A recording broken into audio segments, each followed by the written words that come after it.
Hello everyone, my name is Ryan Fekrat. My name is Ayeneh. My name is Melody Sheddenlow.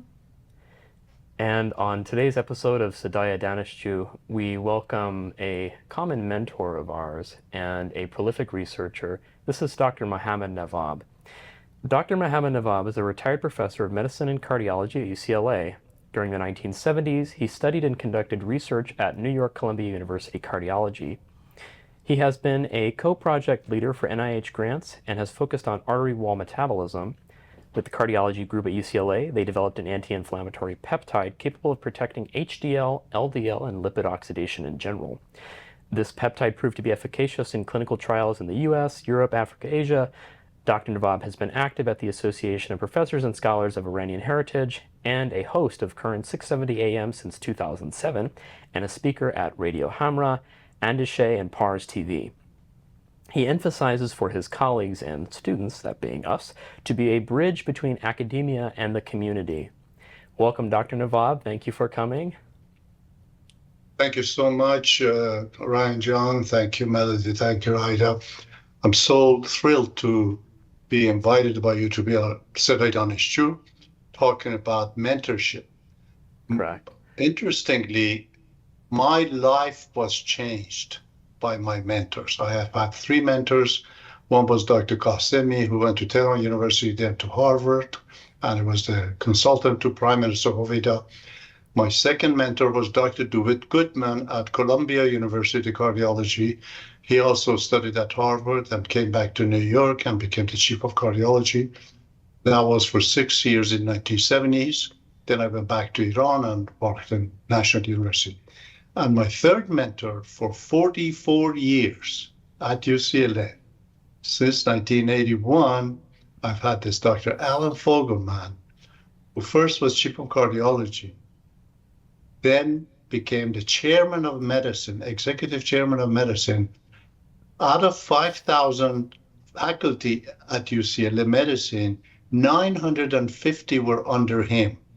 950 faculties, surgeons, specialists in cardiology, pulmonary, digestive disease, because internal medicine covers all of these, and renal, physiology, nephrology, et cetera, et cetera. And I've had a hell of a time having worked with Dr. Alan Fogelman.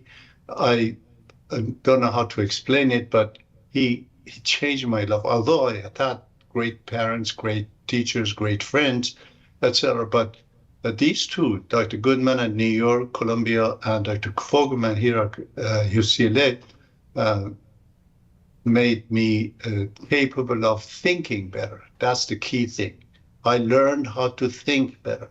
And I don't want to brag about myself, but the effect I'm having in various Zooms since COVID, this past 5 years, it's just unbelievable. I may give you examples later on that I shared what I learned from Goodman and Fogelman with friends here in various Zooms, various programs on Radio Iran, KIRN, on Radio Hamra, on, as Ryan mentioned, Ayeneh TV, and Andeshe, etc.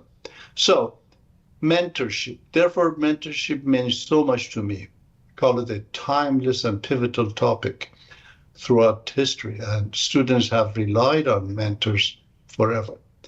Mentors are not just instructors, they inspire. They're supposed to guide, empower. A great mentor can transform a student's path, not by providing solutions, but by helping them discover their own. Defining a mentor is more than a teacher, coach, or advisor. A mentor fosters a long-term trusting bond between mentee and the mentor, shares wisdom drawn from experience, not just knowledge, acts as a role model, not merely an authority. Mentorship is a collaborative two-way journey of growth, learning, and respect. Essential qualities of a great mentor: one, experience and insight. Brings deep expertise, whether from academics, work, or life, and uses it to offer practical guidance.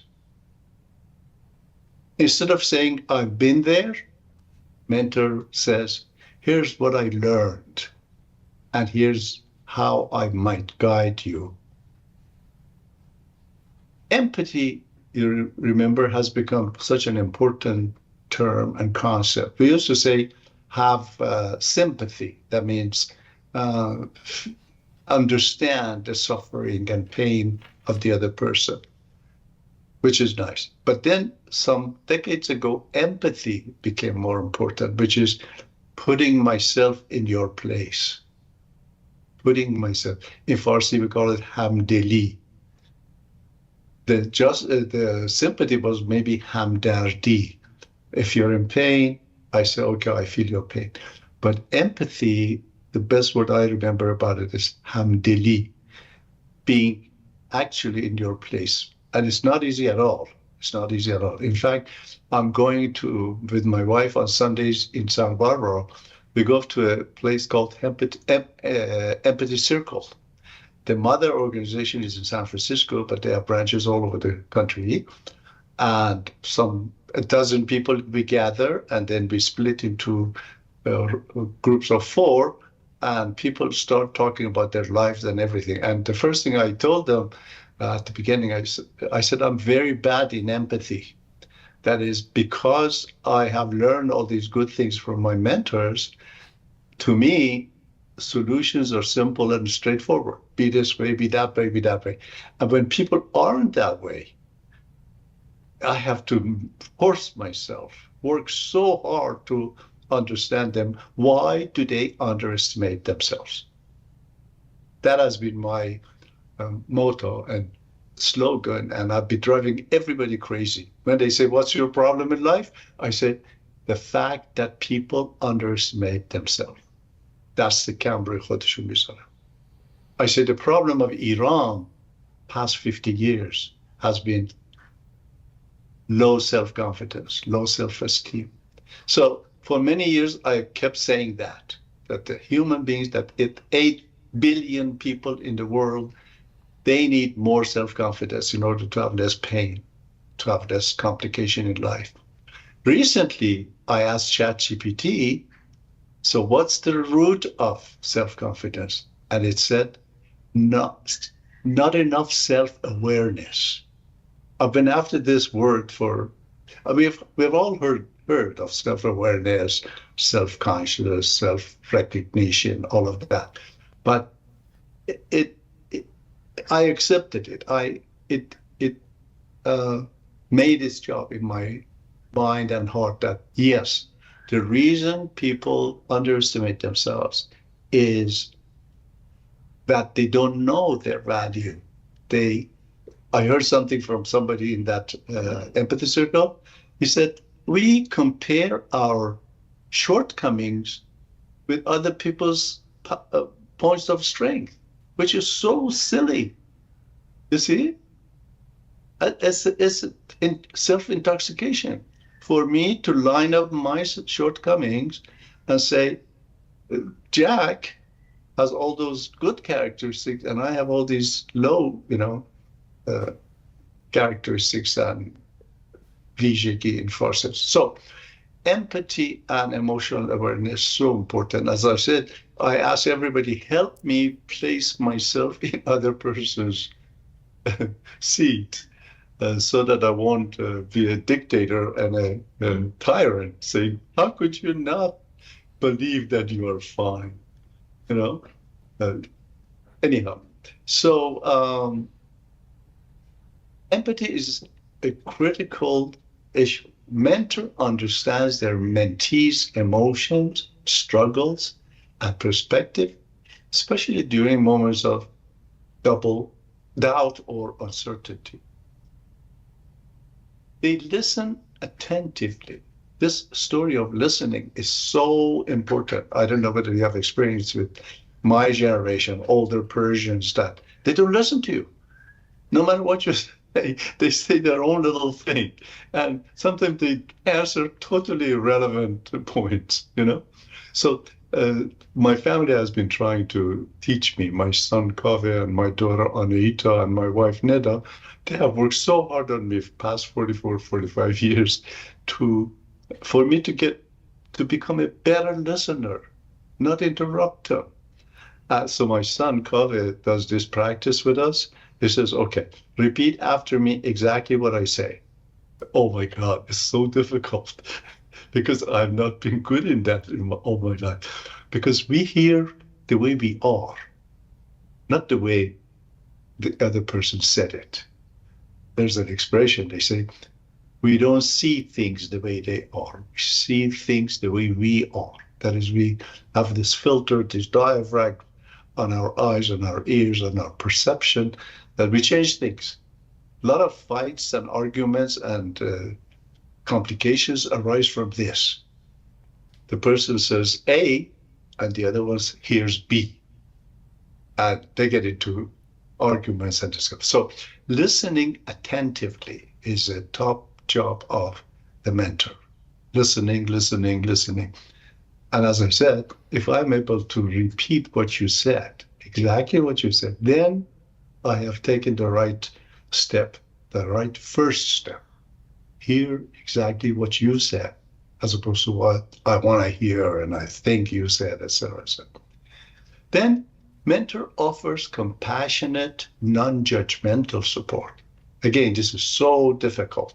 One of the things that my family taught me past 40 years is that don't compare, don't judge. And that's so difficult. You know, in our statements, in our conversations, we constantly say, this is better than that. That's worse than this, etc., etc. They say, try not to compare so much. And worse than that is judging based on a comparison. Then mentors provide honest, kind feedback.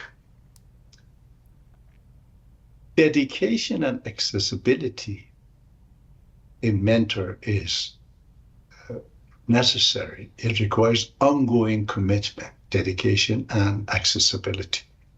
A mentor prioritizes availability, showing up consistently, even amidst a busy schedule. And they say this reliability fosters trust. If you've seen some of the professors have this sign on their office like Thursdays from 4 to 6, I'm all available, you know, come feel good, etc., etc. I remember when my son was studying at UCLA, he would like to come and do research with us. And he said, Dad, when should I come? And I said, whenever you want. He said, no, Dad, give me the day and the hour.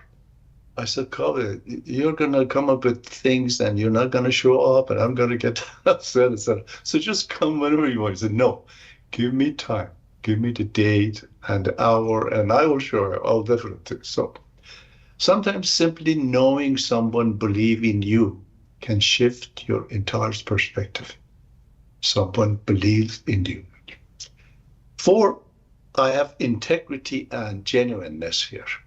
I say a mentor's values should be clear, consistent, and principled. Mentors' values should be clear, consistent, and they lead by example. A good mentor leads by example. That's true everywhere, not just in academic mentorship, in life. Telling people do or don't, or must or not must, is gone. And successful people are those who are themselves good role models, whether it's with a family, whether it's in a classroom, etc., etc.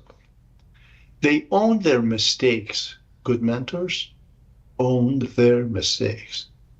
It's being brave. It's being great for me to admit my mistakes as opposed to covering it up and finding excuses, rationalizing, justifying, etc., etc. They acknowledge others' contributions. Mentors acknowledge contribution. Let me give you an example. Alan Fogelman, that I told you changed my life past 44 years. I once went to Alabama, Birmingham, Alabama, to give a talk. and gave the talk, and we went to dinner, etc. In the morning, they had breakfast session and stuff. Chairman of medicine walks in. They said, Dr. Such and Such, chairman of medicine. Wow. He has come to say hi to me.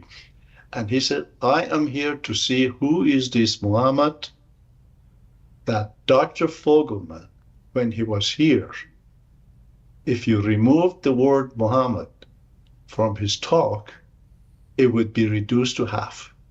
I was like, oh my God.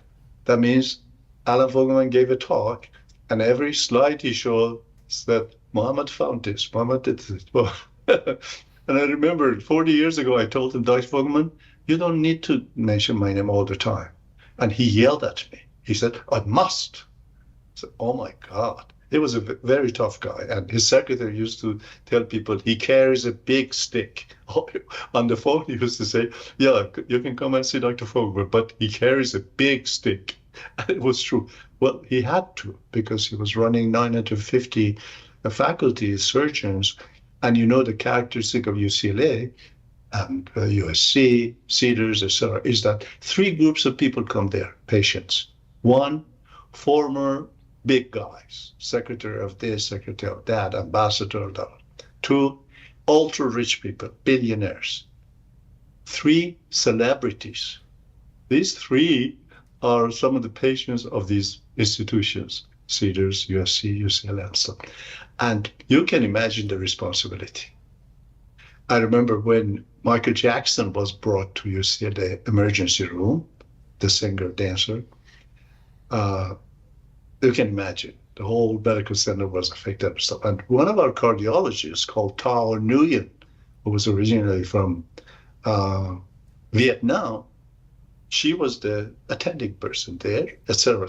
Months later, we heard that Tao is in this such court dealing with the attorneys of Michael Jackson, fights between Michael Jackson attorneys, his doctor's attorneys, etc., etc. And Tao handled it beautifully. So you had all kinds of, how do you call it, serious patients, serious cases, or people would get into fights. Surgeons with surgeons, like one of the stories is that in cardiac transplant, heart surgery, there are three major guys there. One is anesthesiologist, one is cardiologist, and one is cardiac surgeon. And they always get into fight. And they blame it on anesthesiologists when there are complications. The cardiologist and cardiac surgeon team up and give it to them. So chairman had to resolve problems every day. And these are serious, multi-million lawsuits, etc. So anyhow, and Alan, as I said, acknowledged contribution of people who worked with him. They honor confidentiality, obvious. Authentic mentors build trust through honesty and transparency. We know that.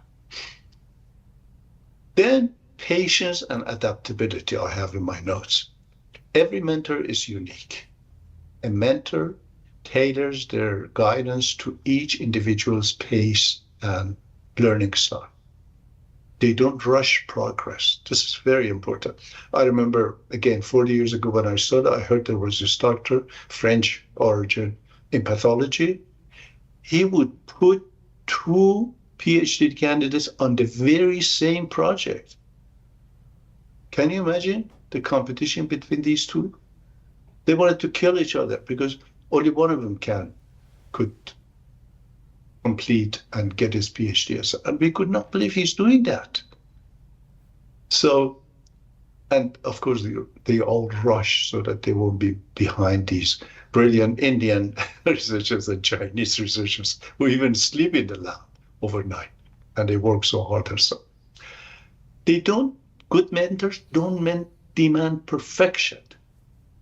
This word perfection is the worse than coronavirus, worse than atomic energy and atomic weapons. Perfection has screwed up entire world these past 80 years, past 100 years. The reason we have 25% absolutely depressed and lonely in US is this word perfection, because the media keeps telling you you're not enough. In order for them to sell their products, sell their way of life, sell their way of working, studying, etc., they say you're not enough. And they make our media is 1.4 trillion with T, trillion. They hire the best psychologists, physicians, lawyers, artists, engineers, etc., and constantly they're sitting there forming pieces of data, information, and misleading us constantly in everything. Our physical health, mental health, our emotional world, our financial world, our social relations, our spiritual aspect of our life. They're constantly putting pressure on us and telling us we're not enough. And as I said, for the past several years, that has been my thing, my big problem, why people believe this, that they're not enough. So, good mentor doesn't demand perfection. Good mentors support growth on the mentees' terms. Again, mentees' terms. Then we have inspiration and empowerment. Mentors should not create followers. They should cultivate leaders. And I've seen good mentors doing that. Letting the mentee to think harder, try and error, and be innovative, be creative, imaginative, etc. Good mentors encourage mentees to find their voice. Very important, very important. Fortunately, here in the United States, from 250 years ago, the founder fathers, they made the American society horizontal as opposed to vertical, which was in the rest of the world. You had emperor, sultan, leader, etc. So he said, call me George Washington. Instead of saying palace, they said White House. House. And you know, still in Farsi, we don't say Khane Sefid. We say Kakh Sefid. Although in English it's White House, we say White Palace, because the leader can't live in a house. We should say it palace, etc., etc. So they made the society, the community, horizontal. You are important with your first name. Doesn't matter who your parents were, your uncle, your ancestors, etc. You matter. You can become president of the United States if you were born here, as Obama did, as Clinton. You know, Clinton lost his father when he was very young, and the mother was a nurse and raised these three kids up to that level of presidency. So that's what's good about it. So it's difficult for you people to imagine what's going on in the rest of the world, even in Europe. In Germany, which I love Germany, they say Mr. Professor, Doctor, that. 3, 4, So, as I said, they encourage mentees to find their voice, get goals, and build confidence. Dr. Navab, I could listen to you talk for hours. We don't have hours, unfortunately. We have about a minute or two left. Okay. But so, do you have any closing thoughts or I mean, you mentioned traits, your history, generations of good mentorship that spurs future leadership. How about, what do you recommend for students that do not have a mentor as you do? They're perhaps not as fortunate as you are by SES gradient, by where they are in their education or where they are in their self-confidence. Where do you start to seek good advice? Who do you look for? You mean the students who already don't have a good mentor, where do they look for? I think one would be in their network of friends, network of classmates. Networking helps tremendously, as you all are good at it with Facebook, Instagram, WhatsApp, Telegram, etc. So networking helps tremendously for everything, including for finding mentor, for how to study, how to succeed, how to take care of. You remember I mentioned about 6 parts of our lives: mental, physical, emotional, financial, social, and spiritual, or more. I've learned this from my son, Kobe. He always emphasizes. And you notice mental is different than emotional.